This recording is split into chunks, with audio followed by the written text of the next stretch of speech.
marinate muna natin itong mga pugo natin na nabili. Ayan, pugo yan, pugo. Ayan. Pugo, quail.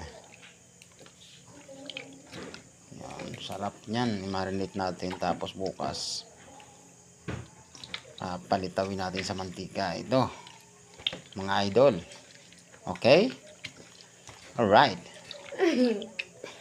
Yan, sarap niyan. Galing pa ito ng bansang iba. Itong mga pugo na ito. Bali ito pala ay 3 piraso na tumitimbang siya ng mga 1/4 grams. Okay, sarap nito. Yan, nakamarinate na siya.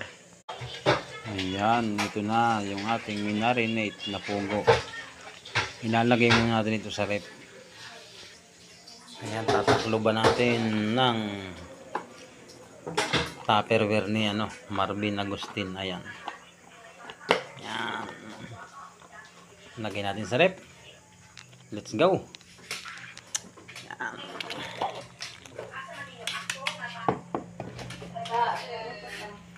Ayan. Lagay natin dito sa rep. Marinate natin yan overnight.